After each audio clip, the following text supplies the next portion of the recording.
Փառքներդեհին եւ ազատություն ապստամբ հայրենատեր ծռերին։ Իսկապես աշխարհում չկա մի երկիր, որտեղ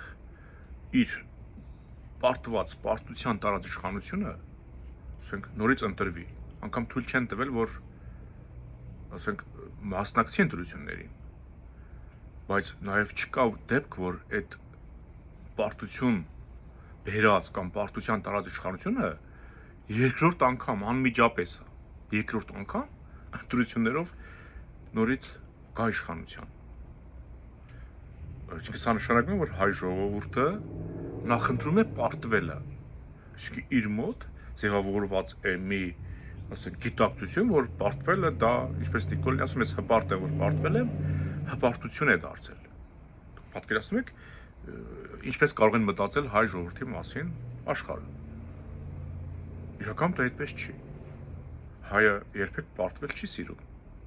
Բալավ ինչ է տեղի ունեցել։ Ինչ է տեղի ունենում, ոնց կարող է պարտություն բերած, պարտության դեպի պարտություն ուղղորդած քաղաքական ուժը երկրորդ անգամ վերընտրվի։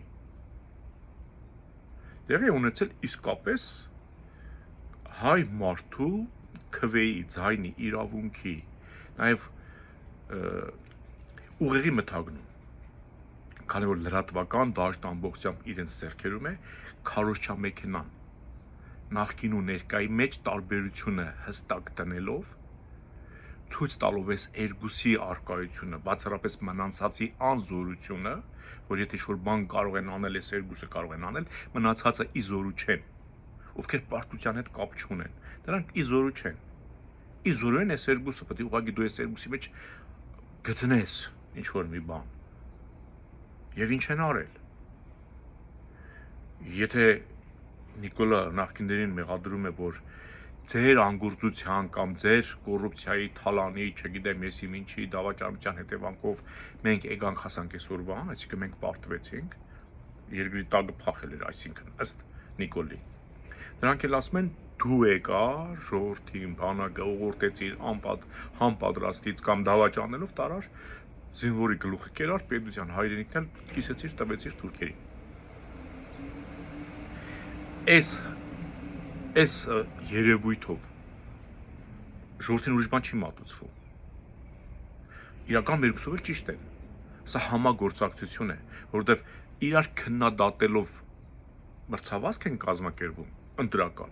Սա նրան, նա նրան, մտնում են խորհրդան, երկուսով էլ այն կարծիքին են, որ Արցախը Հայաստանի չէ։ Այսինքն, եթե Նիկոլը մեղադրում է, որ դու թալանեցիր կերար, չգիտեմ, ես ինչ այցեր երկիրը թույլատրիր Արցախը տվին, քամի մտել ասում միջազգային իրավունքով Արցախն Ադրբեջան է։ Այսինքն քո թալանելը, քո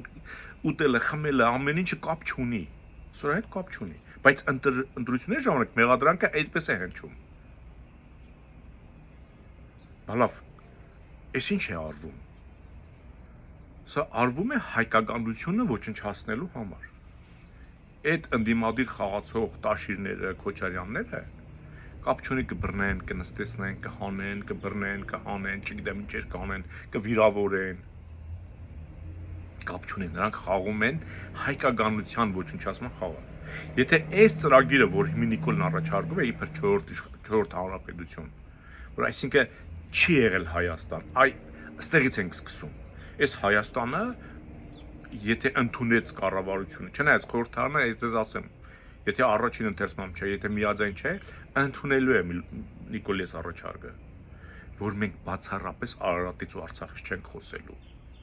Եթե կառավարությունը որոշեց, որ Հայաստանը այս փոքրիկ մասն է ու ամեն ինչ ադրբեջանական է կամ թուրքական է մնացածը, մենք դառնալու ենք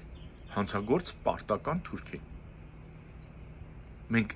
ոչ միայն իրավունքից ենք զրկվելու, այլև բարոյականությունից ենք զրկվելու։ Ու ես ձեզ ասեմ, եթե որևիցե մեկը հանգարց իր երեխային տանը կասի Արարատ, Արցախ, խոսի Տիգրան Մեծից, Հայկ Նահապետից, ու հանգարց դպրոցի ուսուցիչը կպարտադրեն ուսուցչին, ասենք գլսի էլի, ասենք ուսուցիչը կարող ասել, մենք սկսել ենք Լենին պապից, Լենին պապին է մեծ պետություն դարձրել, օրինակ։ Ու եթե երեխան ասի, չէ, մեր տանը հերս է ասում, մերս է, իրենք մտնելու են այդ տուն։ Նիկոլա ընտրությունների այդ ընտրությունից հետո ասես, չէ, ոնց ուրեմն Հայաստանում կես միլիոն մարդ կա, որ Արցախյան շարժումը չի ուզում դադարեցնի, կմտնենք հաթաթ ձեր տները։ Ինքը այս կառավարության ծրագիրը ընդունելուց հետո, եթե մեկը դեմ գնաց, մեկը խոսեց ցեղասպանությունից, արևմտյան Հայաստանից, մեր իրավունքներից, մեր մշակույթից, մեր ամեն ինչից, հայկականությունից, հատուկ ծառայությունները մանկավարժների հետ մտնելու են տուն առ տուն։ Կարող են նույնիսկ երեխու ներկայությամբ ծանողին ստորացնեն, փչացնեն։ Եթե դուք թույլ տաք, որ այս խորհրդարանը շարունակի աշխատել։ Դուք կուշտ չեք լինելու, դուք այնքան եք հարկեր վճարելու, որովհետև Ալիևը այսքանից հետո մեզ դատի է տալու, պետք է ասի, բայց ինչ էիք անում այս 35 տարի, ինչ եք Արցախը ստարել, վերեք տվեք փողերը։ Ու դու պետք է աշխատես, ամբողջ աշխատանքը տաս Իլհամին, այդ որ Հմի Նիկոլը ծափուցի ծաղներ է կազմակերպում, այդ գովազդն է։ Այ երբ որ դու ընդունեցիր այս ամեն ինչը, հետո Նիկոլը կասի դու ես ընդունել, ես մեղավոր չեմ։ Ես քեզ ասեցի դու ընդունեցիր, դե տար այդ մարդու փողերը տուր։ Օրը 24 ժամ պետք է աշխատես, որ Ալիևի պարտքերի տալիս դու զգաս, չէ, այս տունը դեռ թող դու սարի։ Կամ սենց կամ անենց։ Հիշեք, եթե այս խորհրդարանը մնաց, այս թրքաբարոները, Տաշիր կլինի, Քոչարյան կլինի, Նիկոլ կլինի, մենք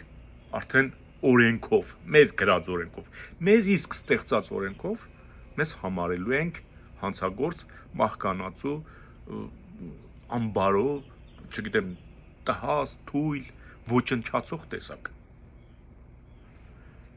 Իսկապես սա թույլ տալ չի կարելի։ Ստապ եղեք։